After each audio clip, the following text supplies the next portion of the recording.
Science is the great antidote to the poison of enthusiasm and superstition. Hi, I'm Juliette Sellgren, and this is my podcast, The Great Antidote, named for Adam Smith, brought to you by Liberty Fund. To learn more, visit www.adamsmithworks.org. Welcome back. For the past decade or so, productivity and success have been central topics of conversation, particularly figuring out how to get there, how to be successful. These discussions influence everything from how we educate our children, how we organize our workplaces, to how we structure our lives. The narrative that often prevails when we talk about this sort of stuff is the narrative of specialization. You've probably heard of Malcolm Gladwell's 10,000 hours rule. But today, on August 15th, 2022, I'm honored to be speaking to David Epstein, who is an advocate for generalization. And I don't think he needs an introduction, but here we go.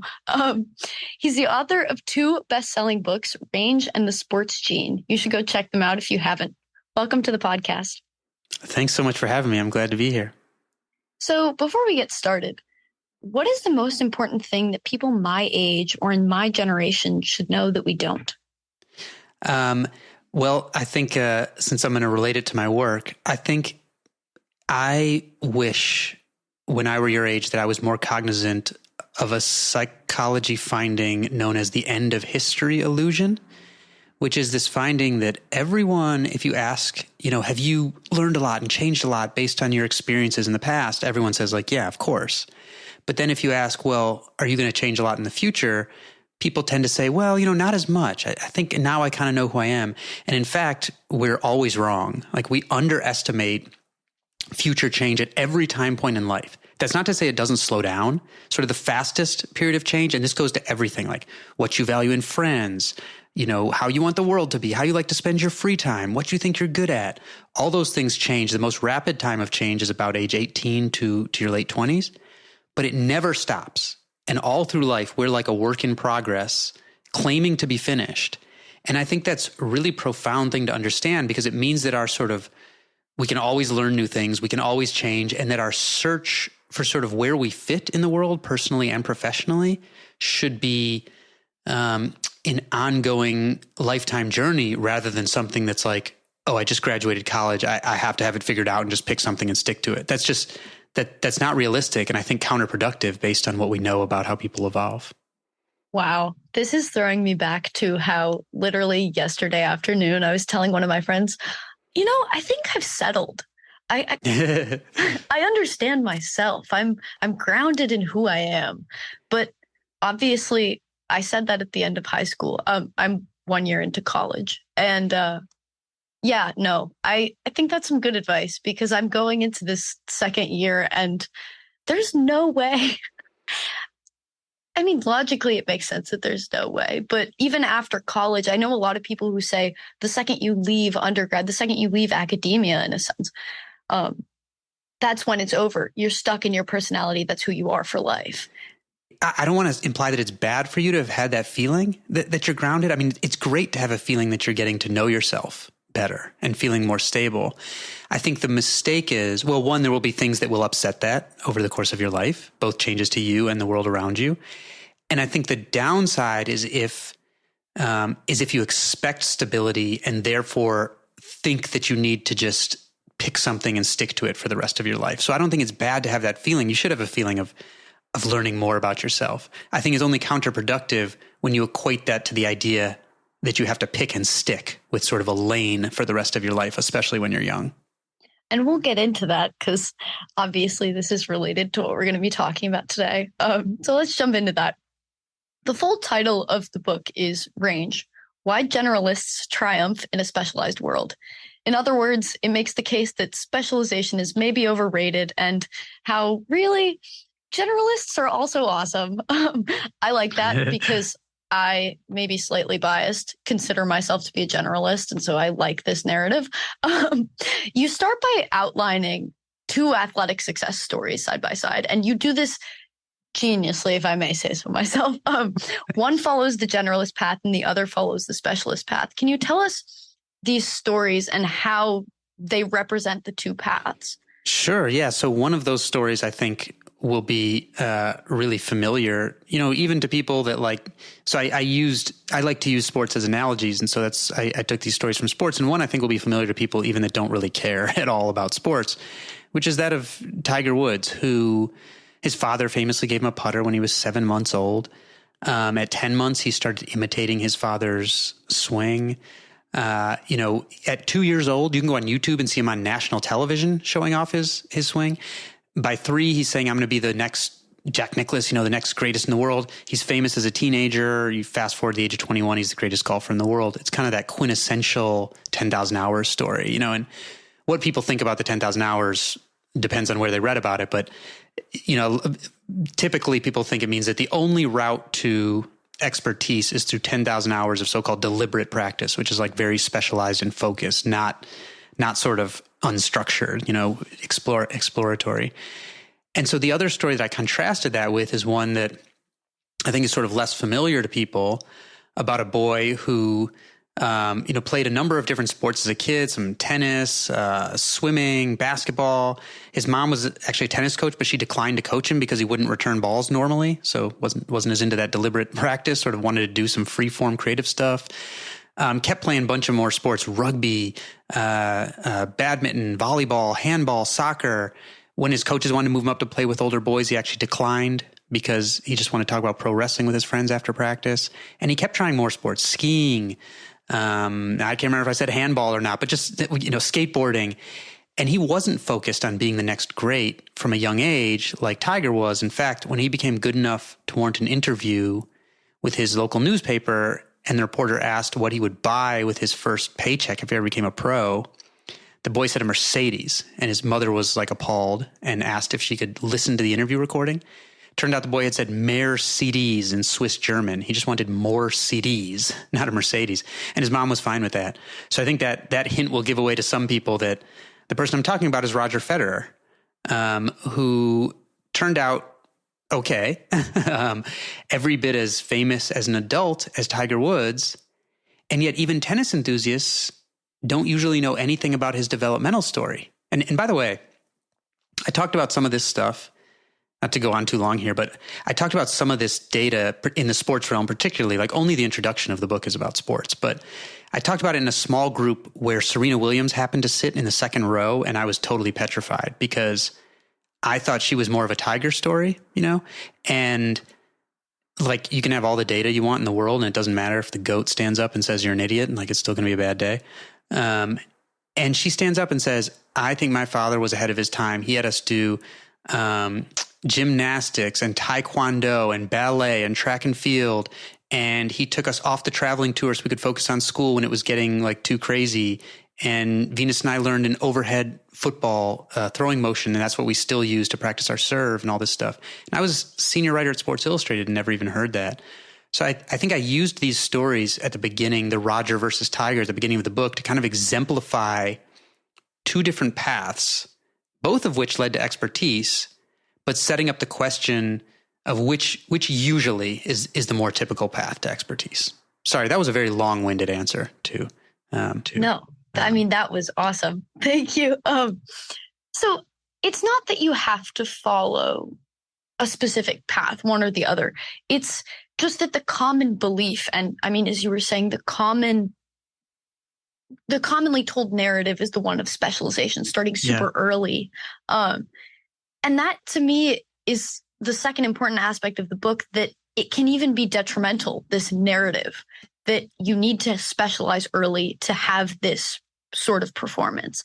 And this diversity that these athletes have made them such amazing athletes in a sense. And it's not that Tiger Woods was not an amazing athlete, but it's just maybe not as common as we think. What's so powerful about the generalist path? Totally. And you reminded me of something I should have said, which is the obviously Roger and Tiger both made it, to the pinnacle of their sports.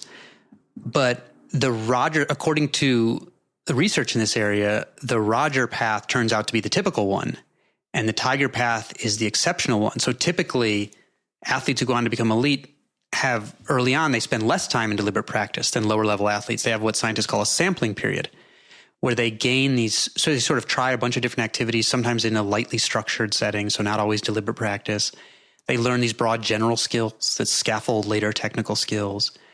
They learn about their own, very importantly, they learn about their own interests and abilities. And they delay specializing until later than peers that plateau at lower levels. So both Tiger and Roger, again, made it to the pinnacle, but we hear the story that we all tell is the exception, not the norm. And that turned out to be the case in a lot of other domains where I look, not always, but in a lot of other domains. And to relate that to the Roger story. So some of what happens, so let me see if we can continue the analogy. Some of what happens, there's a researcher named Arne Gullich, who's kind of at the forefront of looking at this in sports.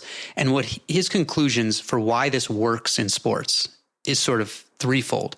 Is one, people develop broader skills when they try different things, like different forms of problem solving, essentially, physical problem solving in this case, that forces them to build these sort of more general skills that then can be applied more widely to any new thing that they have to learn. So that's one. You get this benefit of developing these general skills that become like a canvas for you to learn a wider breadth of specific things.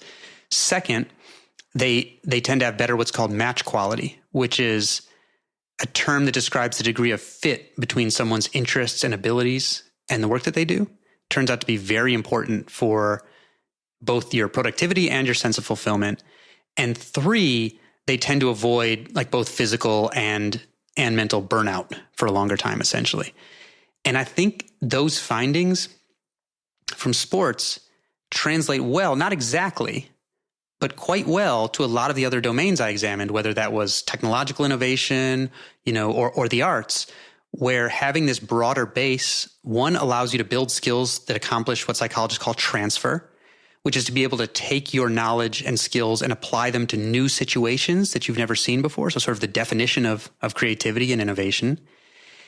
And it also, certainly having had a wider array of experiences, and I think this is shown in the research quite strongly, leads people to find better match quality, so a better fit with whatever work they pick, whether that's what they choose to major in, what career they set out in at first. And three, that burnout is a lot less likely when people, one, have multiple things that they're interested in. And in fact, having a hobby that's unrelated to your work improves your self-efficacy, your feelings of competence. And three, burnout is a lot less likely when people have a good fit with the work that they're doing. So I don't think it's a perfect correspondence to sport, but I think sort of the general principles of why this turns out to be the norm rather than the exception in terms of people traveling the path to achievement and fulfillment is sort of similar in some ways to the Roger versus Tiger story, if that makes sense. Am I stretching too much for an analogy there? No. I think to me, it makes perfect sense. So I guess given that there's so much research and there seems to be such a clear connection between generalists and success in this sense, what do you think has caused the specialist narrative to prevail for such a long time? I think a few things. I mean, I think, for one, I think it's intuitive, right? Like, I think it's our brains. Like when we see two people in anything, whether it's sports, whether it's class, career, income, whatever, we tend to see two people that they're separated by, X amount. I think our brain interprets that as one point in a trajectory that will be stable forever. Whether we know better or not, I think that's our intuition, that when we see two people separated by a certain amount, we think they'll always be separated by that amount. So we think we're sort of seeing their potential, and that they'll be on a linear trajectory. And so that whoever's ahead, it's always best to be ahead.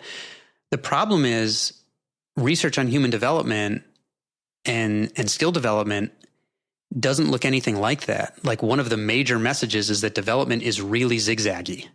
And except for the most basic skills that aren't really relevant to like any of the kind of work that most people do, people don't develop on a linear trajectory. And so one, I think our intuition sends us in the wrong direction, always wanting a head start, which by the way, if I had to pick like what I think would be like the most accurate, but maybe less marketable subtitle of range, I think really the most pervasive theme is that sometimes the things you can do to get a head start will actually undermine your long-term development.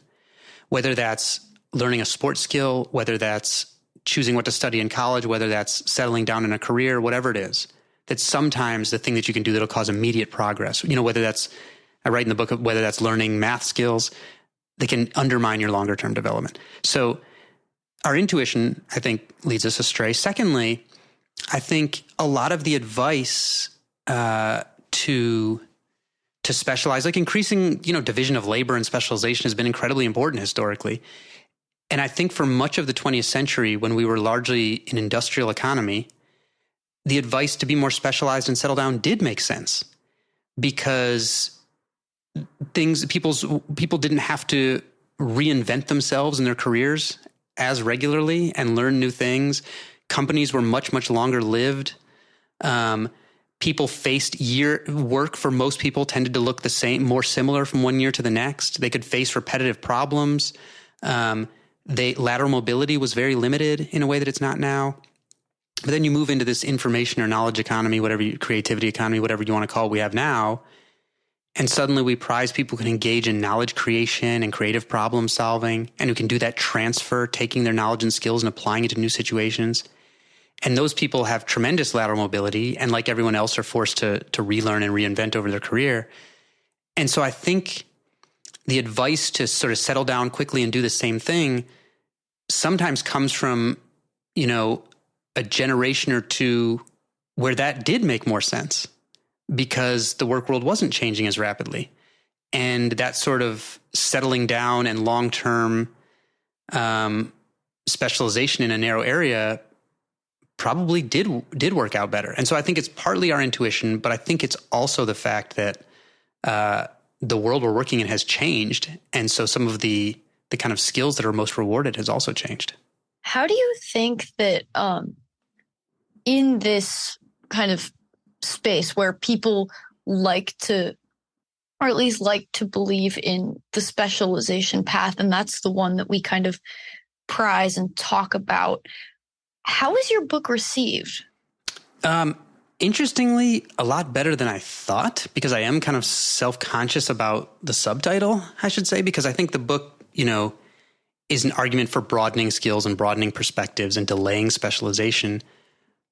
But I made sure in the last chapter to focus on like doctors and scientists who in the scheme of humanity are quite specialized, but also wanted to show that, look, even these people who are way into their career in very specialized careers at a certain point sacrifice increasing depth for some breadth and gain this huge advantage because of it.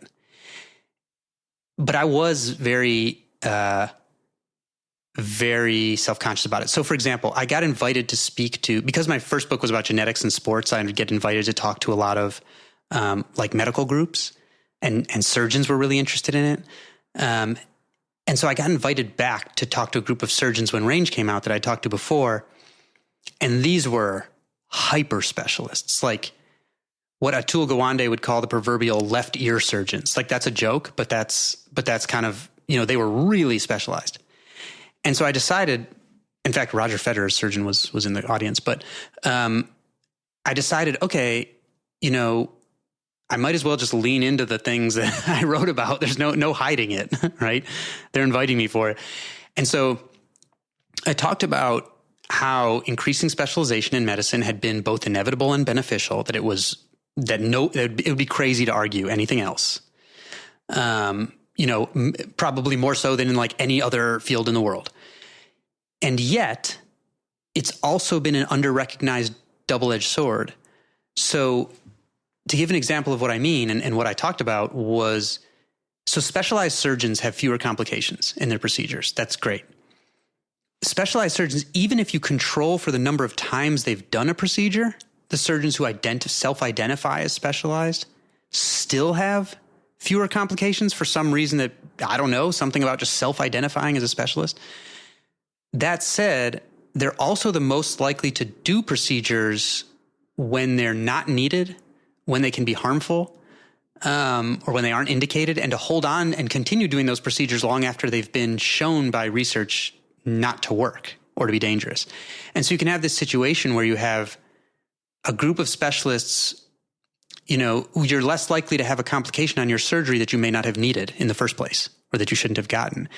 And sometimes psychologists call this the Einstalling Effect, where when somebody has done a certain like problem solving procedure over and over. They'll keep doing it even when it's no longer appropriate. And so I talked about this to this audience, and kind of to my surprise, they loved it. What was not as great was they said like, oh yeah, we all know this is a problem. Like these procedures are done when they're not needed. They're done reflexively. They're done too much, et cetera, et cetera. And they all seem to think that it was not them, but their colleagues doing it. And so that could be true. Like these were people who volunteered to come to professional development events. So maybe it was selected for that. But I think that's probably not true. And it's probably this cognitive bias of it's very hard for people to recognize that they're the ones doing some of this. So I'd say it's been accepted, because I would say medicine was the area that I was the most nervous about, because I have a lot of respect for the industry. I've written a lot about the industry, and also, it's the one that I think is most associated with specialization. And so it was better received than I thought, but there also seems to be some cognitive biases in receiving it that I didn't anticipate that may mean, even if it's received well, it doesn't make that much of an impact there. And I mean, in the book, you mention how if there's even one generalist in a group of surgeons, there have been medical breakthroughs. It kind of changes the course of possibility. It's kind of, my mom always says about specialization and about the tools that you have. When all you have is a hammer, everything looks like a nail. And that's the Einstalling Effect. Yep. She loves to say that. She always says that. And I just think that it's particularly relevant here. As many lives as it saves, it's hard when all you're trained to do is use a hammer. You can convince yourself that almost anything looks like a nail, if that's the one thing you have in your toolkit, if that's the one thing you can use. It's interesting you mentioned that, because in talking about medicine, they're in some of the medical journals, as there's been increasing recognition of this sort of reflex to use the hammer, basically, even when the problem isn't a nail. There have been some researchers who've been coining terms, like one that's like Latin terms I call the oculostenotic reflex, which doesn't really matter what it really means. But basically it means that certain practitioners will have such a reflex to do a certain procedure once they see a certain thing, that even if it's not the right solution, like they'll use the hammer no matter what comes up, And so I think this is being increasingly recognized because it's showing up in medical literature as people giving names to these sort of reflexes to use the proverbial hammer. So let's throw a bone to the specialists. You talk about how it's clear that in certain domains, it's maybe not important, but it's more likely that specialization at a young age will prevail. You talk about chess and the Polgar family.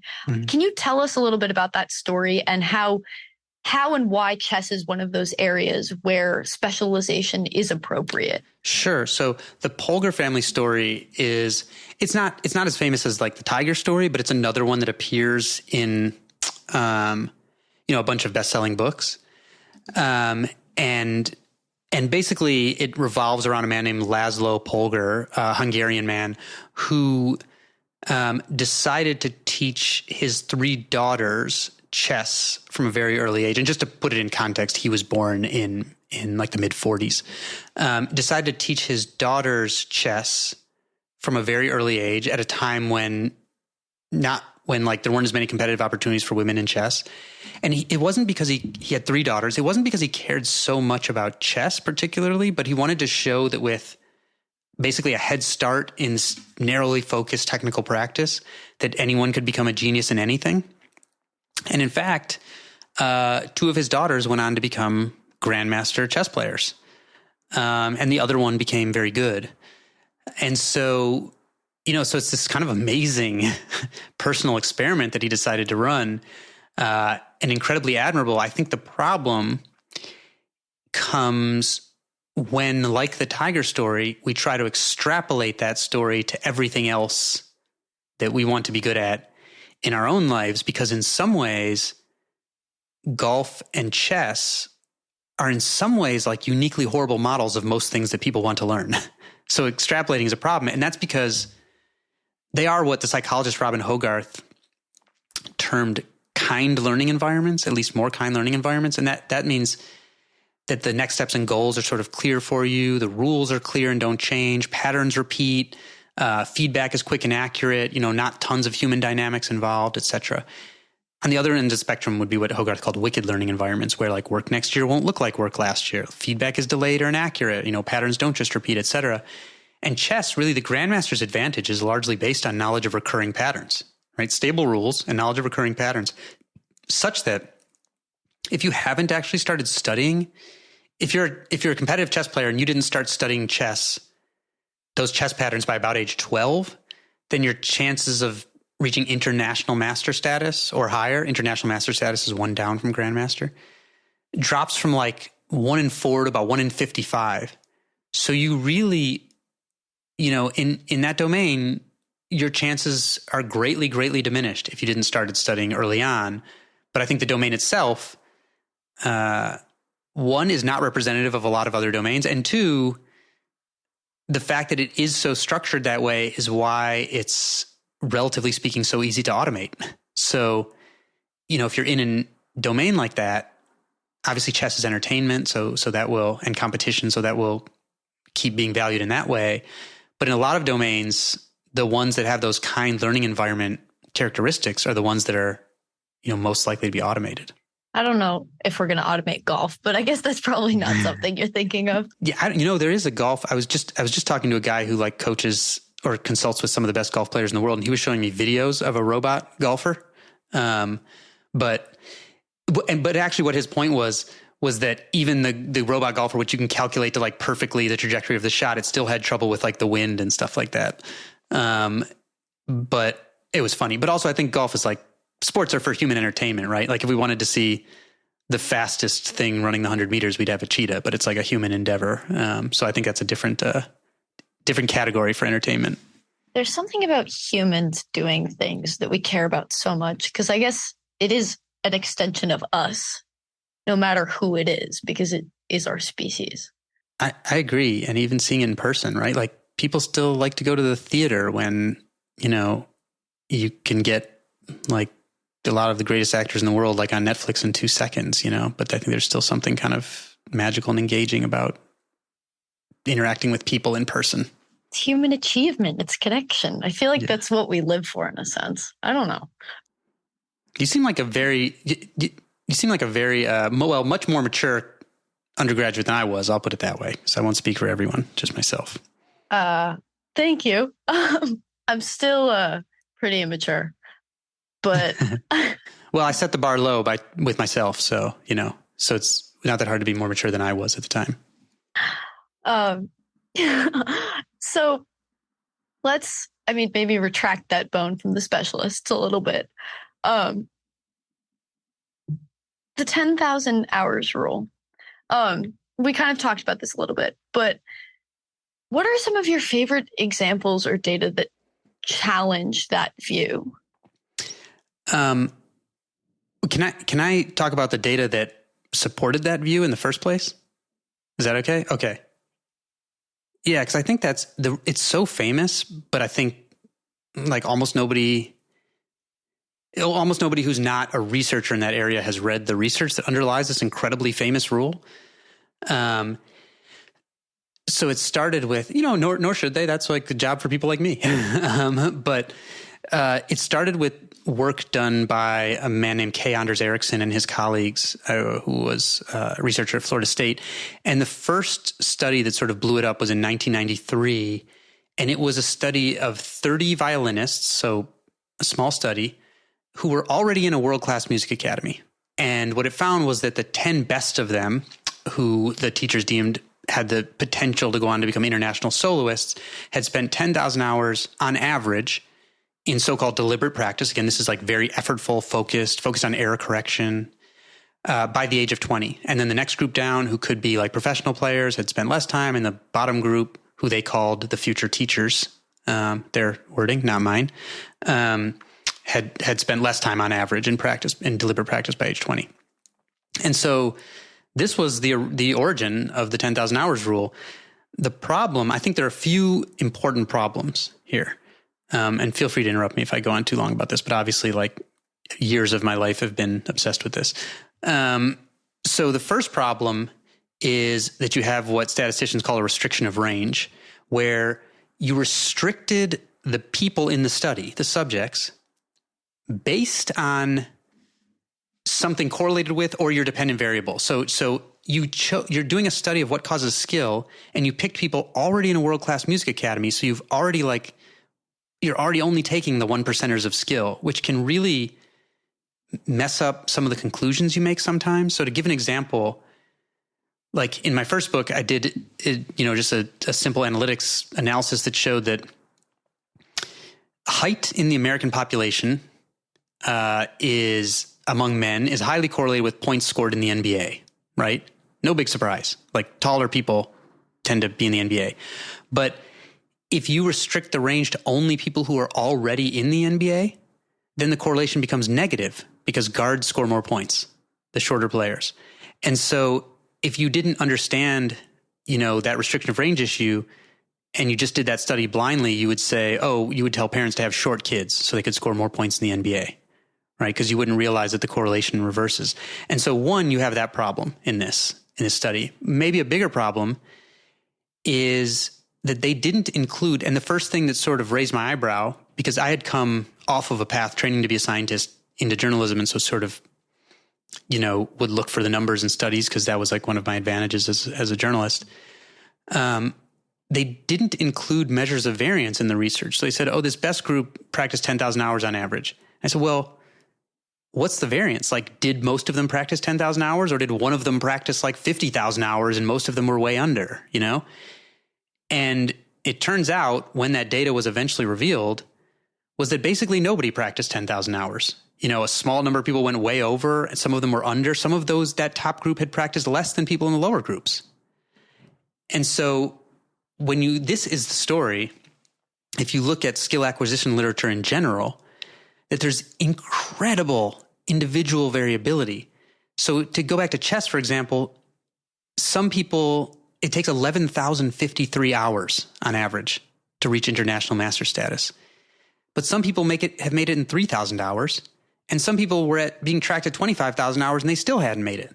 So you can have an 11,053 hours rule, but it doesn't tell you anything at all about the reality of this skill acquisition and the importance of getting people in the right spot, for their talents. And so I think the 10,000 hours rule, to the extent that it means that practice is important, yes, that's totally uncontroversial. I don't think anybody would argue with that. But otherwise, beyond that, I think it didn't really have a solid foundation in the first place. So I know I got away from your initial question, but I think that's a really important sort of thing to acknowledge when we get into this discussion. And really fast, did they just pull that number out of their butts? Like, how is it such a round number? When I was talking about this with all my friends, trying to think through this and where I wanted to go with this interview and all of that, this was this recurring question. Everyone was like, how did they come up with that number? There's no way that was just the number. It's too round. Yes, that is a great question. You have a critical eye. I wish more scientists had asked that question, right? Because when you see numbers like that, it's good to be, when I see numbers that are either too round or claiming to be so precise that they're out to 10 decimal points, both of those raise my eyebrow. Because I'm like, nothing's ever that precise and nothing's that round, right? And so I asked, it took me longer to come up with it, but I asked a similar question to that of the researchers. And basically what they said was that the data in that study were collected based on retrospective recall of the musicians. So basically it wasn't a tracking study. It didn't track these musicians as they, over time. It asked them to try to recount, their practice year by year. And they were actually inconsistent when they were asked to do that multiple times, to look for replicability. And so even the same person, when they had to do it multiple times, didn't recount their hours of practice in their life perfectly accurately. And so ultimately the researchers decided to basically ballpark round it, essentially, because even, they didn't put in the paper the fact that the people weren't totally consistent on their recall of practice hours. And so they just basically went with, it was about 10,000 hours, which I think is, Again, I think those researchers have made some very important contributions, but I think that paper, which became like the most famous paper in all of skill acquisition literature, was not rigorously done.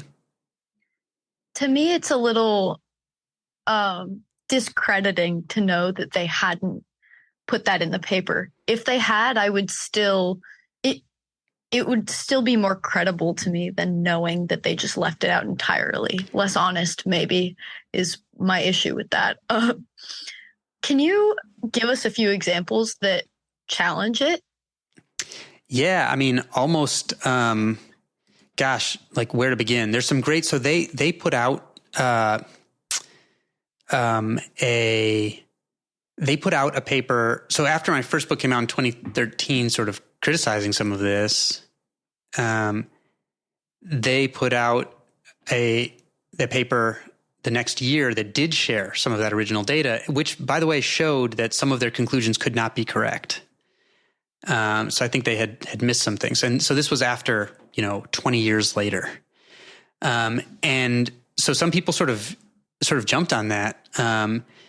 And, there was one group of researchers, Brooke McNamara and David Hambrick, and I think it was Frederick Oswald, who did a meta-analysis where they looked at like tons of studies of deliberate practice in music, in sports, in education, and a little bit in other sort of jobs out in the work world.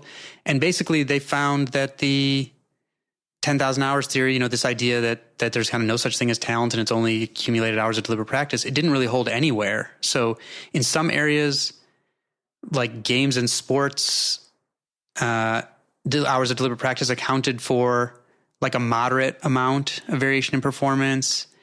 In other areas, like more in like the work world, accounted for very little. I think it was like a single digit percent, maybe it was like 1% or something like that. So it was kind of everywhere you looked, you can just sort of pick, and that's the norm. And I think there was actually, this was interesting. I wrote in my newsletter a little while ago about a study that came out that was mostly looking at sports and showing that, again, the 10,000 hours wasn't true. And that in fact, the best like junior athletes were not the best senior athletes, and that the people who developed the quickest, that sort of had the head starts, usually didn't go on to become the best in the long run. And they likened it to a German study of Nobel laureates, scientists, where they found that Nobel laureates progressed more slowly earlier in their career than their colleagues, got tenure later than their colleagues. And they said it was because they were more interdisciplinary earlier in their career. So they progressed more slowly, but obviously they ended up becoming Nobel laureates. So I kind of like that one just because, it's always interesting to think about Nobel laureates. Yeah. They are, if you want to do research, if you want to contribute something like that, that is it's a nice story that's kind of the opposite of the Tiger Woods story with someone we care about in the same way, I think. What? Yeah, you put it better than I did. Well done. Thank you. I don't think so, though, but thank you.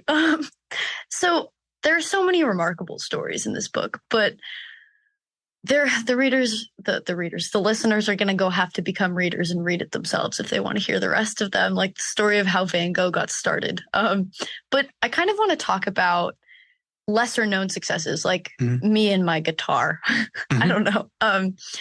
Back at the beginning of the pandemic, I started playing guitar, and my mom and I spent a lot of time going back and forth about whether I should get lessons or not. I really didn't want to. I'm independent. I could do it.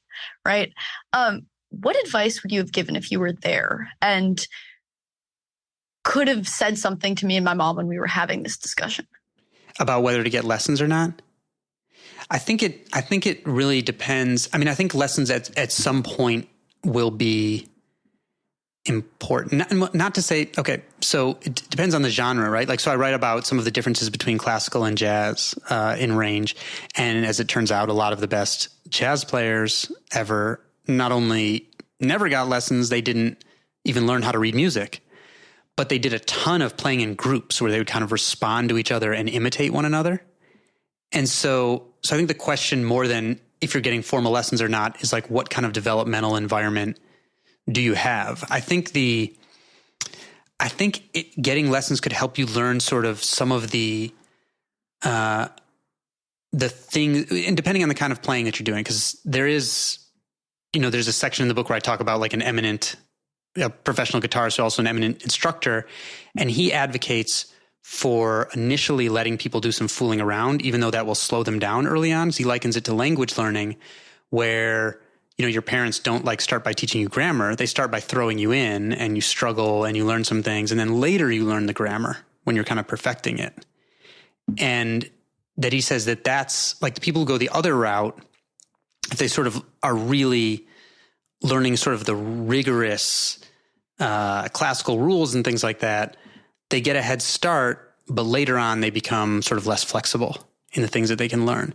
So I think what I would want for you would be a situation where you can learn some of the basics, but that you don't become like beholden to them. I think that's the same thing for writing too. It's like, it's good at some point to know a lot of the rules, but also not to be beholden to them. And so I would probably have said, take some lessons, but intersperse it with different genres of music. First of all, try to do different genres. So you're doing what's called interleaved practice, which is when you're facing different challenges. That helps you build generalized models that you can apply to anything. Do some things on your own, try some imitation, and sort of come up with particular kind of problems you have or pieces you want to learn, and engage a teacher for that. And but leave some time for unstructured activity too. I mean, looking back at that 10,000 hour, the original 10,000 hour study, the best musicians spent a huge amount of time, like the things that, to my eye, again, there was tremendous amount of individual variation, but things that set them apart from the other two groups were, one, they slept more. So, whatever, they got more sleep. That's good for learning stuff. And they spent a lot of time like on their own, just like playing and trying on their own. And so I think it's really a balance. I don't think there's a problem with engaging a teacher. I just would make sure you have plenty of variety and also leave some time for yourself to do like semi-structured or lightly structured activity. What did you decide to do? So luckily for me, she just started reading your book. So I have been teaching myself guitar. I have a service that I use to kind of learn specific ways to do the chords, because I don't know, it's a lot of stretching your fingers. And right. I felt more comfortable kind of learning the most efficient way to do that sort of stuff. But in terms of playing around, I wanted to do it. And so she let me. And obviously I'm not very well known. I'm not Mozart, but, it's been cool. Yeah. I was going to say, how's it going? When did you start? Like, when did you first start guitar? Like, so I started in 2020, around the time I started this podcast. It's been a while. A while. That's not very long as like in the scheme of guitar learning. Yeah. Well, yeah, maybe not, but I think the reason why it felt like it was a while is because it's been a struggle, which actually you talk about in your book a good amount, where that's the value of the learning process, in a sense, is this struggle that can help you improve fundamentally. And it also makes you more creative. I like that part, because then I was like, yes, purposeful struggle. I mean, the cognitive psychologist Nate Cornell, who I talked to a bunch for the book, as he put it, I want to attribute it because it's nice words. He said, ease, difficulty isn't a sign that you aren't learning, but ease is, right? You want to be struggling. It's when you get into a place where it's coming too easily, that's where you're probably not learning anything. And something that I found fascinating in your book is that you made it clear that there is a value to struggling, but that doesn't mean that you shouldn't ever change your path or your job or what you're doing, that you shouldn't be afraid to quit, and that persistence just to persist is not necessarily good. Can you kind of draw that distinction for us? Yeah. And I think I also want to mention, since a lot of people are probably familiar with grit, Angela Duckworth here, because, so grit is this psychological construct that basically means like persevering and sticking to the same thing, can be important for success. And I think there's some important caveats to that. So like, to think about some of the work I wrote about in range, like the Harvard-led study called the Dark Horse Project, where This was about how people find fulfilling work, work with high match quality, again, that fits their interests and abilities. And the reason it was called the Dark Horse Project is because most of these people, not all of them, but again, because there's, again, with anything with people, there's tremendous variability. But the norm was that they would come in and say, well, I did this one thing, whatever. I went to medical school or I took this job and I thought I'd like it, but I really didn't, or I wasn't as good at it as I thought. So then I went this other direction and that was more boring than I thought. This other thing I got interested in, and they keep doing this sort of zigzagging until they find a space where they fit. And they would come in and say like, well, don't tell people to do what I did because I came out of nowhere. And that's why it ended up becoming named the Dark Horse Project, because the norm was people saying, yeah, well, I came out of nowhere. And that turns out to be the norm for how careers develop today. And I think the approach that those people who found career fulfillment took was to say, instead of like looking around and saying, here's who's younger than me and has more than me, they'd say, here are my skills and interests. Here are the opportunities in front of me. I'm going to do this one. And maybe a year from now, I'll change because I will have learned something new about myself or my opportunities will have changed. And so I think the approach they take is toward sort of short term, not that they don't necessarily have long-term goals, but they hold them very flexibly. They're willing to deviate from them and be opportunistic as they learn more about themselves and their opportunities change. And so I think like knowing when to change can be a real competitive advantage. Annie Duke, the legendary poker player, has a book I just blurbed coming out about this called Quit. That's basically about how knowing when to quit can become like a huge competitive advantage. And when I mentioned Angela Duckworth, even Angela, so the week my book came out, if you Google "summer is for sampling," Angela's newsletter was about how it's important to try a bunch of different things before focusing in. And she notes that it took her a decade of her adult life to figure out where to apply her grit. A decade. She's like the guru of grit. And more recently, one of her newsletters was called the Paramecium Principle. So, basically she uses the analogy of a paramecium to say like, that's how you should progress through your career. Where like a paramecium, I guess, as it senses food, it like moves in a direction, and it's like a single-celled organism. And if it senses food in that direction, it goes a little more in that direction. And if there's more food, it goes a little more in that direction. And if not, it turns in another direction. And she suggested this is kind of how we should progress when we do stuff is, am I learning something? Am I getting something? Okay, go a little more in that direction. Am I learning more? Am I getting more? Go a little more in that direction. If I'm not, pivot and go into another direction. And I think that's very similar to these dark horses where they continually reassess what met their expectations, what didn't, what did they learn about themselves, what are they good or bad at, what are they interested in or bored with, and just keep making these strategic pivots. So I don't like to frame it as quitting because that has so many connotations with it. So I like to think of it more as like strategic, opportunistic pivoting or something like that.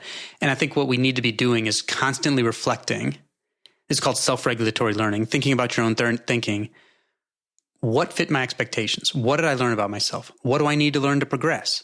Who do I need to help me learn those things? And answering questions like that repeatedly while we're doing something, and that can really inform how we should pivot. So even though I think in some cases it amounts to smart quitting, I think quitting has so much stigma attached to it that I try to use different language. I mean, that's what language, I just got out of this program and we learned about rhetoric and how words do matter. Phrasing something in an awkward or different way that isn't usual actually opens your brain to thinking about it in a way that maybe you didn't before. And it's a lot of the time because of connotation or you're just used to it. So you're kind of desensitized to what it actually means. And so I think I like pivoting. It's a good way to phrase it. There's in the afterword to the paperback, I added an afterword to the paperback. I'm not sure if you've seen that one or not, but I'll send it to you if not. But I write a little bit about this new talent matching program in the Army called talent-based branching that essentially amounts to giving people a chance to try a number of different careers. And as they learn about like what they're good and bad at and what they're interested in, what they're not interested in, they can sort of focus in sort of later. And 90% of the people who went through it changed their career choice just by having this opportunity to sample. And I thought that was brilliant to call it talent-based branching because in many ways it's like strategic quitting, but talent-based branching sounds a lot better. Yeah, no, I haven't read that, but that sounds awesome. If you'd send that to me, I would really appreciate it. So I guess this is all super fascinating and applicable to individuals. And also, this is the last question before the actual last question. So we're wrapping up. But on an individual level, it's super important, right? And I think it's I really enjoy it. And I like to think about this sort of stuff for me and my personal growth, especially because these ideas of productivity and how we should spend our time, they're so prevalent. But it also really matters in terms of education, which starts so young that me as an individual, I can't necessarily make that choice when I'm 5. What path do our educational systems usually follow? And what does that mean for generations like mine? And what do we do with this understanding of generalists and pivoting and all of that? What can we do to better our education, I guess? Yeah, I should say, I mean, I think the education system, like, let's talk about the like pre-college education system. I think that's what we're mostly talking about, because I think in some ways, like, I think there's a ton of issues with higher education in the US, but I also think higher education in the US tends to do a pretty good job of allowing people a sampling period. So yeah, we're not allowed to declare our major until the end of next year. Oh, interesting. And then even then you can take, get involved in different clubs or take different classes or whatever. Like, not everything has to be in your major. And I think it's been shown that a lot of the return on the investment in education is not just the stuff you learn, but actually the stuff you learn about yourself that helps you, find a better match fit. And I sort of wrote about that in the chapter about match quality in range. But I think in terms of before higher ed, for one, I think like the public education system is so complicated. Like, I wrote about the space shuttle in range, and I think the public education system is more complicated because you have to serve people in so many different situations from so many different backgrounds with such varying resources. And it has to be sort of like take all comers. And so I always just want to like express some humility when talking about what should change in the education system, because I think it's such a hard challenge. Not only that, but like you think about the number of different adults, who it's like school isn't just for kids, right? It's for adults, and it's for unions of people who work in different areas in the schools. Like, there's a lot of different interest groups engaged in education. I think to think about something like realistic, I think one thing we could, and this is probably more practical than you were thinking or asking for, but there's certain things I think we can do right away, like interleaving, which I mentioned briefly before. Maybe I'll define now. So there was a study that came out actually too recently for me to put into range that looked at, it randomized math classrooms. These were middle school math classrooms to different types of learning. Some of them got what's called blocked practice, which is where you do the same type of problem kind of over and over and over, problem type A, B, B, B, B, B. The other classrooms got randomized what's called interleaved practice, where it's like as if you took all those problem types and just threw them in a hat and pulled them out at random. And in the first case, in block practice, you're like, the learners tend to progress quickly. They're happy, like they feel like they're learning well, rate their teachers well, everyone's happy. In the interleaved case, progress can be slower and more difficult. Learners might often feel like they're not learning as well because they're going slower. But instead of learning how to execute procedures, they're learning how to match strategies to types of problems.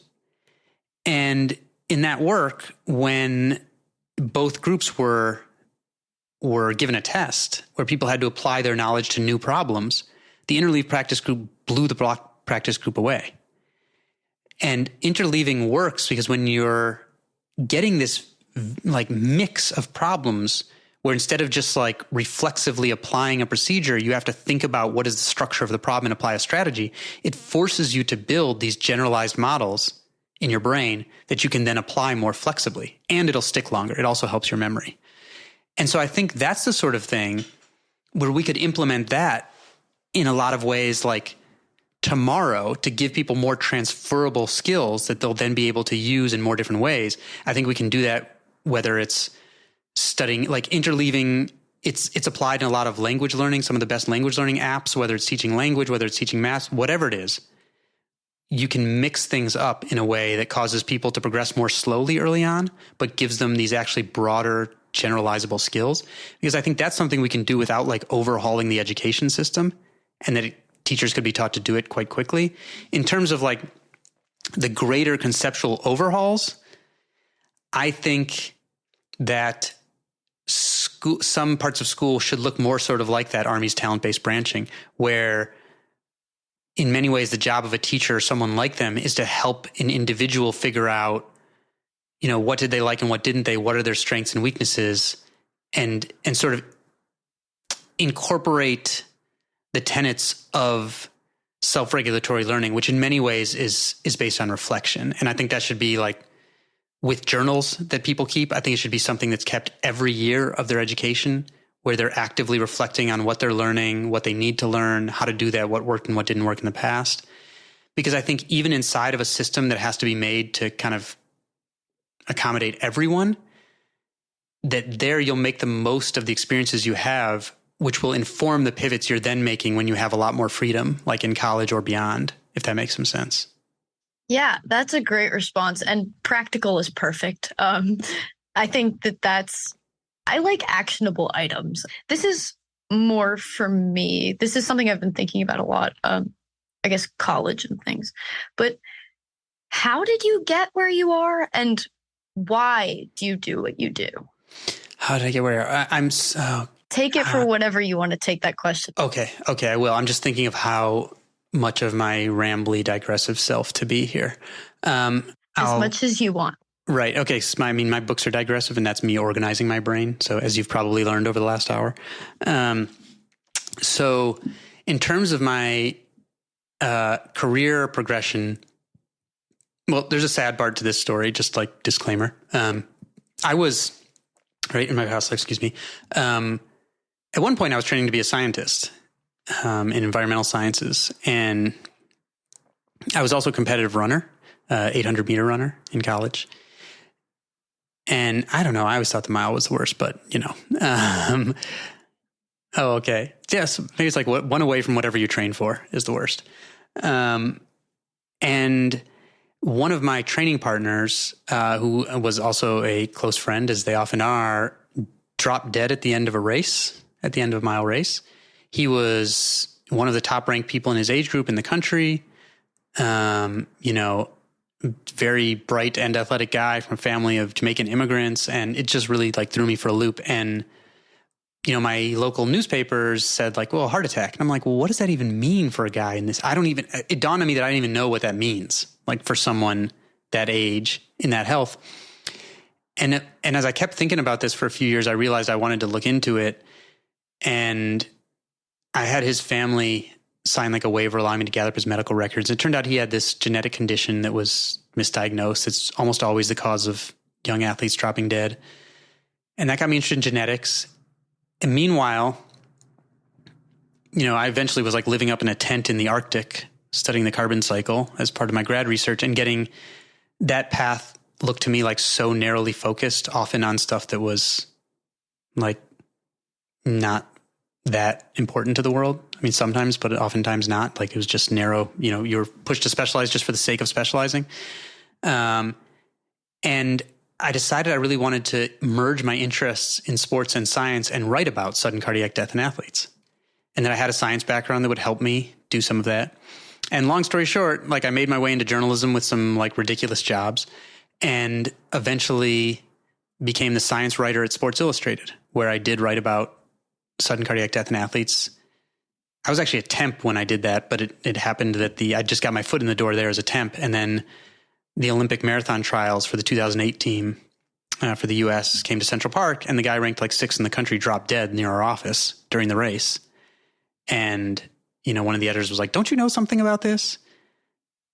And so I was, well, yeah, I mean, I knew it was going to happen if I could hang there long enough, because it's more common than people think, not usually among adult athletes, because it's usually teenagers, but I figured, you know, some highly prized recruit, it happens more often than people think. So I knew it was going to happen at some point. And so, you know, I was a temp and wrote like a story that was on the cover of Sports Illustrated, and because I'd been researching this for like several years, and then just became the science writer there.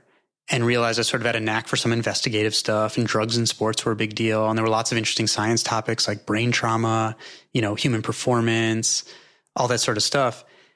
And the tragedy with my friend got me interested in genetics. And so I wrote a book about genetics in sports, that was opened up by that interest. And felt like that was my capstone project of sports. So then I left to do more traditional investigative work, on drug cartels and bad scientific practices. And then that led to, some of that informed range, but then range was the last thing I did. And then it was like the pandemic, so that kind of brings us to today, basically. Wow. Thank you so much for sharing. That is some serious pivoting, if I may say so myself. Sorry. No, you go ahead. I was just going to say, in retrospect, I realized one thing that's always helped me in my career is, so in science, I think I was shaping up to be, a quite typical scientist. But then you take those typical or average science skills and you bring them over to a sports magazine, and it's like, whoa, you're a Nobel laureate, It's like taking something that's normal in one context and bringing it somewhere where it's rare has been kind of the thing that's worked for me in my career. So I keep making these pivots where I take some skill set or some experience that's normal in one context and then bring it over to somewhere where it's seen as something really important or that can lead to creativity in a different context. It's very synthesized. I like that. So final question. What is one thing that you believed at one time in your life that you later changed your position on, and why? Oh, gosh. I think, wow, there are a lot of things I've changed my mind on. From one of the first things that popped into my head there was that, and this will sound really frivolous, but I think it's not, where I thought I was really good at predicting sports drafts, like who would be good, because I remembered, all the successes when I had made good predictions. And then when I read the research that went into chapter 10 of Range about forecasting, about who's good at forecasting, and realized how our cognitive biases affect how good we think we are. And I started, because I had done some of this for Sports Illustrated and went and looked back over not just the successes, but all of the predictions, I realized it was not nearly as good as I thought. And that made a big impression on me in realizing that if I don't keep track of my own decisions, then I really overestimate how good a lot of them were in the past. And that was kind of a scary thing to learn, that even knowing about cognitive biases, I was still subject to them, basically. So that's one thing I changed my mind a lot about. So it sounds like frivolous, but it really had to do with decision-making in general and becoming a better decision maker, where you actually have to keep track of some of your decisions and see, what went well and what didn't, instead of only remembering the good ones. But on another note, I think maybe this will be interesting to you, that I think I don't want to say that I was anti-progress, because I wasn't, but I think when I was younger, I was a lot more skeptical of the idea that you could set up an innovation market, sort of. I said, well, let's even when I was in science, I was like, let's fund this and this and this thing, which are obviously important, and not fund the other stuff. And now I'm very different from that. I'm a firm believer that you have to put a lot of resources into people exploring curiosities, because you don't really know where the big breakthroughs are going to come from. So you sort of have to empower people with resources and structure, and then let smart, curious people go do their thing. And if you try to manage it too much, you'll actually work against the outcomes that you want. And that is almost a totally opposite position of what I thought when I was younger, where I was like, we should systematize this and, micromanage it to get exactly what we want. And now I think the research shows that you can't do that. And if you do that, you'll actually end up stifling innovation. So you have to accept the fact that some of the things you invest in are going to be wasteful, but you have to give people some freedom to follow curiosities, some of which will be dead ends, if you also want the massive successes to come. Once again, I'd like to thank my guest for their time and insight, and I'd like to thank you for listening to the Great Antidote podcast. The Great Antidote is sound engineered by Rich Goyette. If you have any questions, any guests or topic recommendations, please feel free to reach out to me at thegreatantidote@gmail.com. Thank you.